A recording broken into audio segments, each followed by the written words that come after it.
Berikut penjelasan mendalam tentang Rich Dad Poor Dad karya Robert T. Kiyosaki dalam versi yang lebih ringkas. Buku ini menceritakan dua sosok figur ayah dalam kehidupan penulis. Poor Dad adalah ayah kandung yang mewakili pola pikir konvensional tentang bekerja keras, mendapatkan pendidikan formal, dan mengandalkan pekerjaan tetap sebagai sumber pendapatan.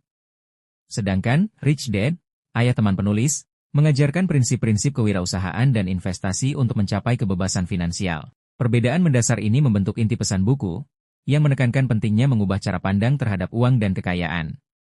Pendidikan keuangan yang kurang diajarkan. Kiyosaki menyoroti kekurangan pendidikan formal mengenai literasi keuangan.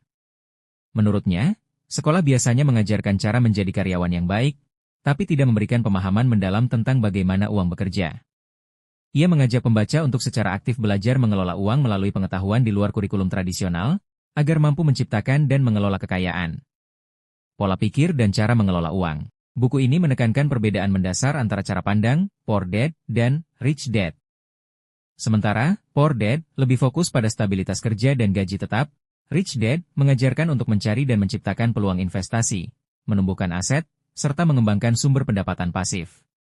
Perubahan pola pikir inilah yang memungkinkan seseorang untuk memanfaatkan peluang dan menghindari jebakan konsumtif.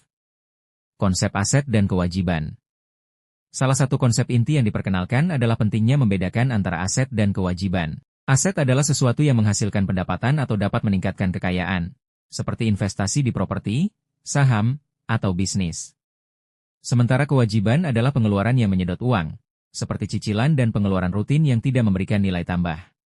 Dengan fokus pada akuisisi aset, pembaca didorong untuk menciptakan arus kas positif yang mendukung kebebasan finansial. Mengambil risiko dan belajar dari kegagalan. Kiyosaki menekankan bahwa kegagalan merupakan bagian penting dari proses belajar. Mengambil risiko terukur dan belajar dari setiap kegagalan adalah kunci untuk menemukan peluang-peluang baru. Buku ini mendorong pembaca untuk mengembangkan keberanian dalam menghadapi ketidakpastian, yang pada akhirnya membantu dalam menemukan cara-cara untuk mengembangkan kekayaan secara berkelanjutan. Secara keseluruhan, Rich Dad Poor Dad memberikan wawasan tentang bagaimana mengubah cara berpikir mengenai uang, mendorong pendidikan keuangan mandiri, serta mengajarkan pentingnya investasi dalam aset untuk mencapai kebebasan finansial. Pesan yang disampaikan menyarankan agar pembaca tidak terpaku pada mentalitas tradisional semata, melainkan membuka diri terhadap peluang yang dapat mengubah nasib keuangan mereka secara positif.